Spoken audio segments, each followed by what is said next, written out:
Hi there, welcome to Parenting Challenging Kids, and I am your host, Dr. Michelle Alden. I'm happy to be here with you today. Today we're going to talk about school and IEPs and just some general things about what's happening with school. So let's get started. So where I'm from in Idaho, in Boise, most schools started today. And so kids are back at school for the most part. There's a few schools that have a little bit different schedule, of course.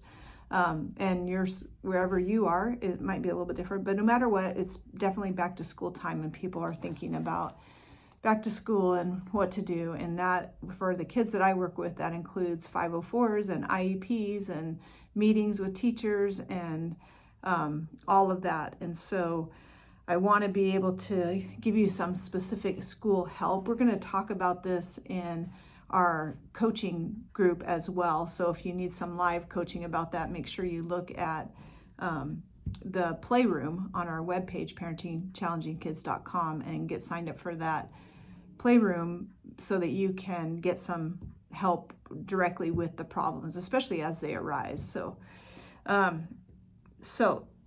here's some specific things that you can do. One is to meet your child's teachers and talk with the teacher. And the main thing is to really be on the same team as your teacher and the school staff.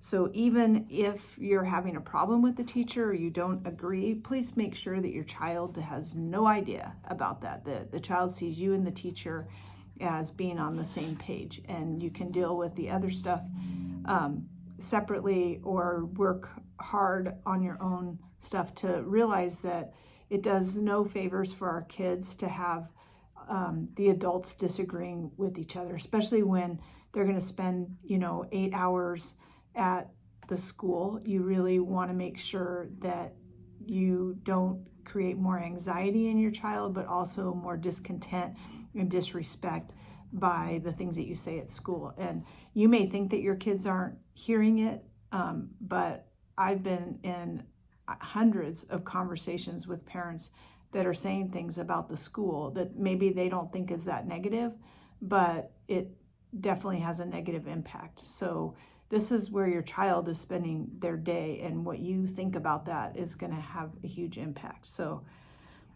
know who is who at your child's school, know who's in the front office, know who the nurse is. A lot of kids I work with are frequent flyers in the nurse and the office, not just because they're in trouble, but because they kind of like hanging out there. It's like a safe place for them. So make sure that you know who they are and that you're on agreement with them. And just have a feel for the school, and make sure that you attend the parent-teacher conferences, back-to-school nights. Find ways to stay in touch with the teacher, even if it's a checklist each day. Especially if your child has an IEP, which is an individualized educational plan, or a 504, you want to make sure that you have a way to stay in contact. And keep in mind, too, that just because the school is telling you something, whether it's the office, it's the bus ride, it's something that happened on the playground, it's something that happened in the classroom, it doesn't mean that they're expecting you to do anything about it. We want to have good communication. And so they may be telling you, that they had this problem. Don't be afraid to ask the next question of like, okay, thanks for letting me know. What did you guys do about it? And if they say, we didn't do anything, we want to know what you're going to do about it. It's like, oh, well, I need those things to happen at school. If he, fell asleep in the classroom, did you wake him up? If he was being disruptive, did you give him something to do? Because you cannot correct that behavior at home. You have your own things that you're working on. You need to know what the school is going to do. And then don't fight with them about their policy, but do stand firm on especially if they have an IEP for behavior or mental health issues, that they can't just dismiss him or kick him out of the classroom or have you come pick him up. Like, hey, we need to figure this out because he has an IEP and we know he has these problems. What can we do to keep him at school or keep her at school as much as possible. So don't try to deal with the school problems at home. Let the school handle the problems at school, and you're at home are working on home stuff. And that can be really, really challenging as a parent, because especially when you have been sitting on some information all day, you know that in the morning your child got into some kind of altercation on the bus, and they get off of the bus, and you're just kind of like ready to hit them with all of it, right? So be really careful that you're making sure that you're dealing with that at school, or that they're dealing with it at school, and that you're supportive of like, oh, well, I'm glad they solved that. Instead of asking kids what happened, I like to tell kids what you know. Like, hey, I know that your teacher sent me a note. I know that this is happening. They're saying that you didn't turn in your homework. Can I help you with that? Or what is your what's your side of the story? Because you don't have to be defensive, because you're not going to solve it. Like, you're going to allow the school to deal with it, but you can still allow your child to talk about it. When they tell it from their point of view, it may be that they, yes, they got in an altercation on the bus, but the other kid did X, Y, and Z. You may feel like you have to go and rescue all of it, right? Like, well, my child shouldn't be in trouble because of this. And there's some cases where that needs to happen, but I will tell you, for whatever it's worth, about 90%, if not more, of the kids that I work with, they all think that they're being bullied. And the parents will say, no, they really are being bullied. And I don't know. I just know that there is that frame of mind. From their point of view, everybody is against them. The teacher is against them, even if they are just telling them to hang up their backpack. So be really careful about jumping into that. And besides that, we want to teach our kids how to move through that stuff. So it's like, so this kid said something mean to you. What did you do? And what can we do next time? And how can we handle that, are all good conversations to have, knowing that they may or may not be able to use those skills in that moment, and knowing that your child probably doesn't have the best social skills either. And so this is what they have to learn, right? How to get along with difficult people, how to deal with difficult situations. This is part of them growing and maturing too, not to just be able to say like, I don't like this thing that's happening to me, and then we rescue them in some way, or expecting the adults around them to rescue them. I'm not talking about really severe cases where kids are really being hurt. Like, we don't want our kids to get hurt, but we also have to keep in mind that your child may not be safe either, right? Like, your child may not, if they're not safe at home and they have aggressive behaviors, they don't have good relationships with other adults, they might not be having good relationships at school too. It's not, so just, this is something we're working through, and try to look at that as much as possible, rather than it's something that you're going to solve for your child at home.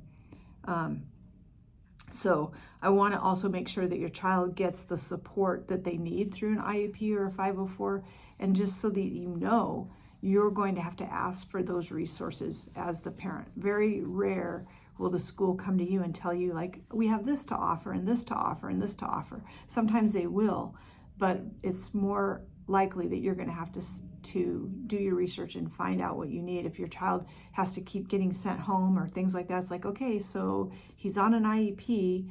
What can we do here? Let's get an aide. Let's get extra help, all of these different things. So, we want all of that to happen at school as much as possible. So, some other things to consider: having time in the evening, like 30 minutes for learning time, is usually more than enough. If they have homework, then they can have some time to do it, but that's not time for you to micromanage it. It's just learning time. It's an opportunity if they have things to get done. I recommend to parents all the time, if your child has an IEP, you don't need to be doing homework at home. Let the teachers do that. They have a trained staff to help kids with the learning stuff, right? But you can have some time set up that this is learning time, and if you know that they have homework, present with that rather than, so you might have to do your looking into it ahead of time. You're already on the school site or have talked to the teacher and know what what you're going to have them do during learning time. If they say they don't have any homework, you can spend time learning as a family something. You can spend time reading, and just keep it at 30 minutes. And that a lot of times will help build motivation. If they're like, oh no, I still want to work on this, I want to get it done, then you have that option. But if you're consistent of having learning time each at a certain time, usually in the evening, sometimes some families like to do it right when kids first get home. Depends on how long of a transition it's been to get home. I want it to be without battles. I don't think that you as a parent, if you're listening to me and have a challenging child, need to have homework battles at home on top of everything else. So as much as you can, we're going to leave that stuff at school. We're working on being human and living in a family and getting our relationships squared away. So take that off of your shoulders if you can. Even if you're really driven by meeting educational goals, please, as much as possible, take those off your shoulders, and instead of focusing on homework, work on organizing, make sure their notebooks are in order, that they're ready for school the next day.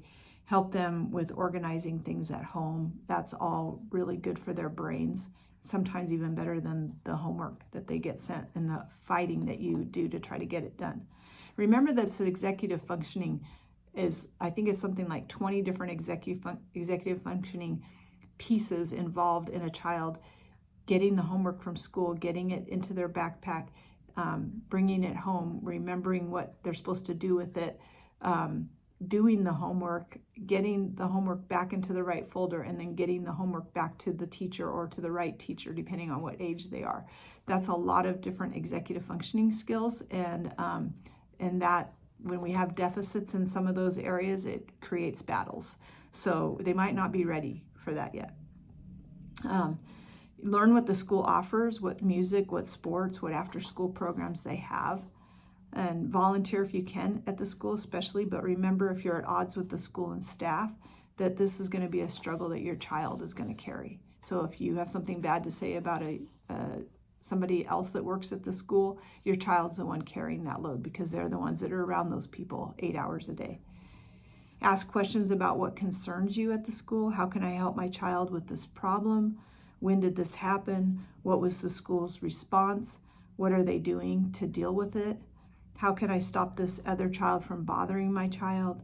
And what can we do as a team for this child? How do I help my child to work through these difficulties that they're having with the other kids? 5th grade girls are notorious for having a lot of different battles and petty little things, spending lots of time in the counselor's office, solving their problems. But we want to help them to solve those problems rather than just avoiding it or being pulled out of situations.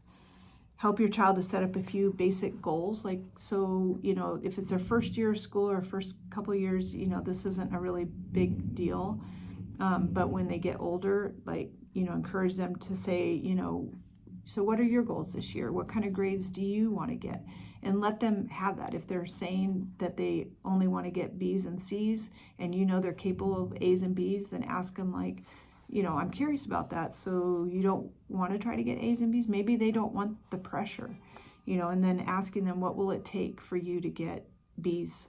What will it take to you to meet these goals? How will you do that?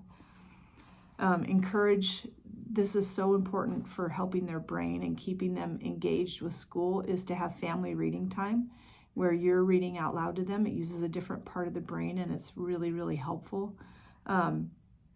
And having family game time. Those two activities are more important, in my opinion and in my experience, than all of the time that you would spend doing homework battles, and way more productive for their brain.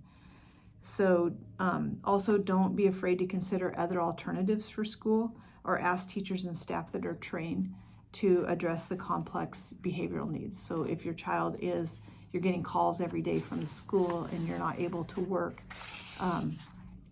ask the school, so what can we do? Because we already know he has these problems, but it's your job as the school to also keep him here. I have a lot of kids that I work with that don't want to go to school, and it's a big battle getting them to school. And I have parents ask the school is there anything that you have that can help us to get this child to school? Because it's actually, they need to be in school, in some sort of education. If they're reluctant to go to school, a lot of times it's not an option for the parents to just homeschool them. So what does the school have to help the child to get there? It benefits the school that the child doesn't have, 20 absences every quarter. So how will they help with that? And if they're not willing to help, then you may be relying on neighbors, family members that are strong enough to help to get the child in the car and get them to the school. Some schools are like, hey, if you can get them to the school, we will help them from there. So you may need some help. I have some families that if it's a really big battle, they call the police and have the police help them. I think that you have to look at it like it's not optional and it's the law, and what are you going to do it? And I know that some people that are more talking to people that are only, dealing with trauma. I'm not saying that I want to disregard that piece of it, and that there's a time to kind of come around things and help kids to work through things. But I just see a lot of kids too where it's they've learned that their behaviors and the defenses that they throw up also get them out of things that are required of them. And we can't work on the things at school if they're not at school. So need to get them to school, need to figure out ways to do that, and that don't involve, I don't like threatening and bribing. But it's you being matter of fact, like this is the rule and this is what happens, and we can do this the easy way or we can do this the hard way, is the way I like to set it up. I wanted to let you know just some school and anxiety driven behaviors and some things that were happening in the schools across the country. And this is based on some things from last spring. And so basically the schools are saying that there's an uptick in disruptive behaviors. And this has really been since COVID especially. And it makes sense to me because my understanding is that there's increasing behaviors through the spring and right into the end of the school year. And most kids didn't end the school year on a good note. And so just keep that in mind. We have a new start this year and we want to work on some of these things. 71% of parents say that kids experienced challenges last school year. And this is from a Harris poll that was done. 86% of school-age children are reporting worry at least some of the time. And most of the worries that these kids are experiencing are around school. 66% has to do with friendships, relationships, family members. Some are about the way they look, and some are about being bullied and safe, but over half of it is just worried about their peer relationships. So that's why I think it's so important that we help teach kids how to have better relationships. How much worry is too much? Kids need to be able to dump those feelings of discontent and unsettledness or worry on you without you taking it personally or trying to solve it. They just need to be able to unload that. They need to be able to say, like, this kid was mean to me or this teacher, and you may know that's true or not true, but you can just listen to it and you don't have to solve it. Most kids are struggling to communicate this with words, and so that's kind of where the behaviors come out. The anxiety, especially in kids that are not neurotypical, the anxiety is going to create more of those kind of behaviors.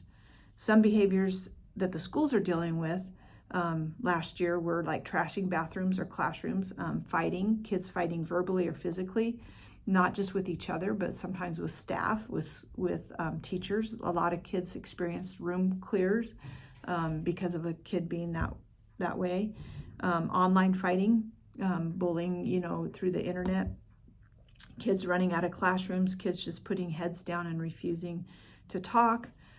Shorter than usual tempers, disruptiveness, disregard for adults, including parents, teachers, and staff. So, you're not alone if you were experiencing some of this. There's a disregard for the rules, and the schools are struggling to set up clear expectations, but they're really going to have to do it. And I think that the schools are really rallying around, and better prepared this year even than they were last year for what they're going to do about these things.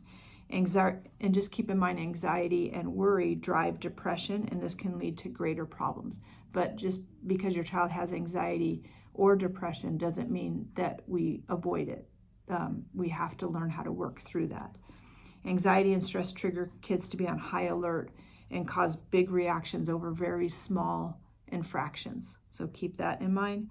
And again, this is not a way out. It's because kids will use that. They're like, well, my anxiety, I have to get out of the classroom. It's like, yes, and then we need to come back, because the only way to work through anxiety is to work through anxiety, not to just avoid it or distract ourselves from it. Parents will often jump in to finding help for children outside of the home. I'm not saying that that's a bad thing, but your kids need help from you even more than they need help from the experts. Last year, schools were saying it was kind of like the whole world just forgot how to socialize, and everyone is in their own little worlds trying to make it right for themselves without working towards solutions that improve things for everyone.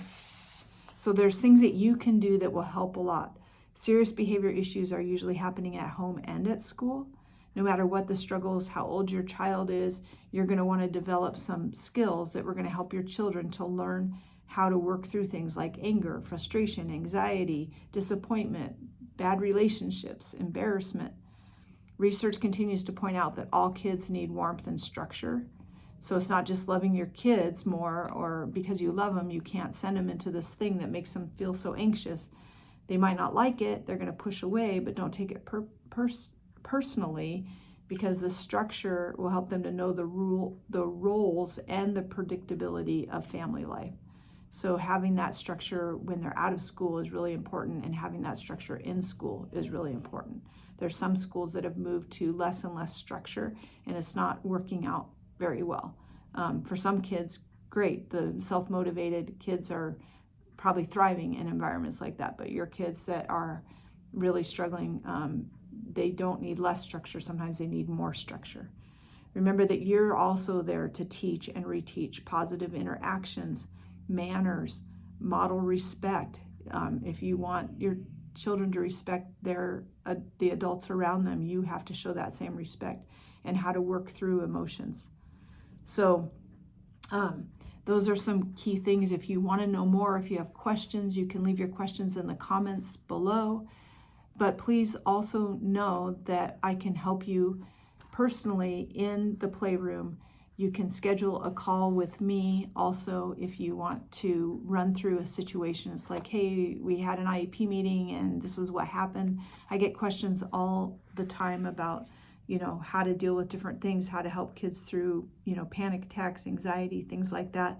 And I have lots of great ideas for you. There's other videos for sure, so subscribe to this channel.